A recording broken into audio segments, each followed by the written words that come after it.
9 नवंबर 2019। इधर supreme court ने राम मंदिर के पक्ष में फैसला सुनाया, उधर दुनिया भर में जय श्री राम के नारे लगने लगे भी क्यों नहीं।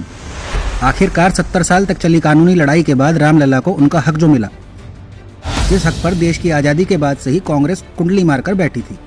लेकिन राम भक्तों की श्रद्धा के साथ साथ मोदी सरकार की जीत हुई श्रीयावर रामचंद्र की और श्री राम के अस्तित्व पर सवाल उठाने वाली कांग्रेस की हार हुई।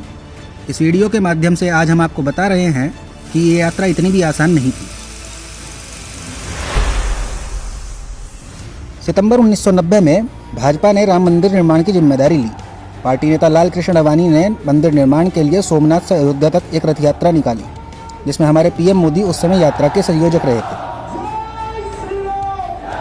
यात्रा का काफिला बढ़ता गया और देश का सोया हुआ हिंदू मंदिर निर्माण के लिए जागने लगा। ये जो रथ है, लोक रथ है, जनता का रथ है, जो सोमनाथ से चला है और जिसने मन में संकल्प किया हुआ है कि 30 अक्टूबर को वहां पर पहुंच करके कार सेवा करेंगे और मंदिर वहीं बनाएंगे। मंदिर वहीं बनाएंगे का नारा सबके दिल और दिमाग पर छा गया। विरोधियों में कांग्रेस, लालू प्रसाद यादव, मुलायम सिंह यादव जैसे तुष्टीकरण की राजनीति करने वालों ने अड़ंगा लगाने की बहुत कोशिश की। अपनी यात्रा को स्थगित कर दें, स्थगित करके वो दिल्ली वापस चले जाएं। बिहार पहुंचने पर तत्कालीन सीएम लालू यादव ने यात्रा का नेतृत्व कर रहे आडवाणी जी को अपनी चालाकी से गिरफ्तार भी करवा दिया, लेकिन वो यात्रा को रोक न पाए।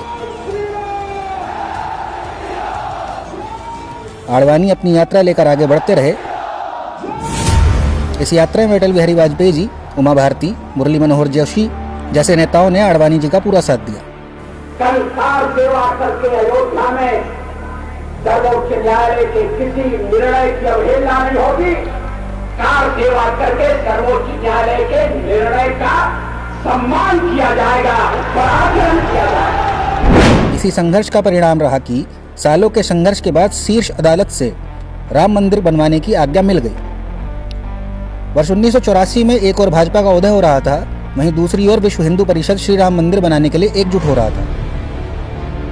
उस समय सत्ता पर काबिज राजीव गांधी अपनी डूबती नैया को पार लगाने के लिए राम मंदिर के पक्ष में बोलने लगा, लेकिन 1989 के चुनाव के बाद उसने श्री राम से किनारा कर लिया। जहां अब तक कांग्रेस में राम के नाम की राजनीति ही होती थी, वहीं सोनिया गांधी युग आने के बाद तो जैसे श्री राम की सत्यता भी खतरे में आ गई। वर्ष 2007 में श्री राम को काल्पनिक बताया जाने लगा। तुष्टीकरण के फेर में अंधी हुई कांग्रेस बार बार राम भक्तों की आस्था के साथ खिलवाड़ करने लगी। मंदिर वहीं बनाएंगे। मंदिर वहीं बनाने का क्या मतलब बना? कांग्रेस के पूर्व अध्यक्ष राहुल गांधी ने यह तक बयान दिया कि अगर उस समय गांधी नेहरू परिवार का कोई सदस्य प्रधानमंत्री होता तो बाबरी मस्जिद नहीं गिरती। राम मंदिर निर्माण पर कांग्रेस की गंदी राजनीति को बढ़ावा और देश को झूठ बोलने में कांग्रेस का साथ दिया फर्जी बुद्धिजीवियों और वामपंथी इतिहासकारों ने, जिन्होंने हर मोड़ पर राम भक्तों की आस्था को झुठलाने का कोई मौका नहीं छोड़ा। जब के मोहम्मद ने दावा किया कि भारतीय पुरातत्व सर्वेक्षण के पास विवादित ढांचे के नीचे मंदिर होने के पर्याप्त सबूत हैं और राम जन्मभूमि खुशी से हिंदुओं को सौंप देनी चाहिए, तब इन वामपंथी इतिहासकारों ने के मोहम्मद को ही झूठा ठहरा दिया। दरअसल के मोहम्मद भारतीय पुरातत्व सर्वेक्षण के क्षेत्रीय निदेशक और 1976-77 में मंदिर मस्जिद मामले में हुई जांच टीम के सदस्य थे, जिन्होंने अपनी रिपोर्ट में बताया था कि इस बात के पर्याप्त सबूत हैं कि बाबरी मस्जिद से पहले वहाँ एक मंदिर था। मोहम्मद ने अखबारों को दिए इंटरव्यू में ये तक कहा था कि यह स्थान हिंदुओं के लिए मक्का और मदीना की तरह है, इसलिए इसे खुशी से हिंदुओं को दे देना चाहिए। For Hindus, it is as important as Makkah and Medina are for Muslims. मगर के मोहम्मद की बात को गलत साबित करने के लिए उस जगह पर रोमिला थापर, डीएन झा और आरएस शर्मा जैसे वामपंथी इतिहासकार पहुंचे और उन्होंने दावा किया कि मंदिर का कोई अवशेष नहीं पाया गया, जो कि सरासर झूठ था। यह भी कहा गया कि रिपोर्ट में मंदिर का कोई जिक्र नहीं है। बीबी लाल ने स्पष्ट किया कि उन्हें बड़ी संख्या में मंदिर के अवशेष मिले, लेकिन उनकी बात को लोगों तक पहुंचने नहीं दिया गया। खुद को इतिहासकार बताने वाले इरफान हबीब ने एएसआई के दावे को सबसे बड़ा मजाक बताया था। मगर राम भक्तों की सच्ची आस्था को कांग्रेस और उसके तथाकथित बुद्धिजीवी हमेशा नहीं दबा सकते थे। और 9 नवंबर 2019 के ऐतिहासिक दिन भारत के सुप्रीम कोर्ट ने राम जन्मभूमि के हक में फैसला सुनाकर करोड़ों भक्तों की आस्था और बीजेपी नेताओं की निष्ठा का परिणाम उन्हें सौंप दिया। सुप्रीम कोर्ट ने फैसला सुनाया, भव्य राम मंदिर राम जन्मभूमि पर ही बनेगा।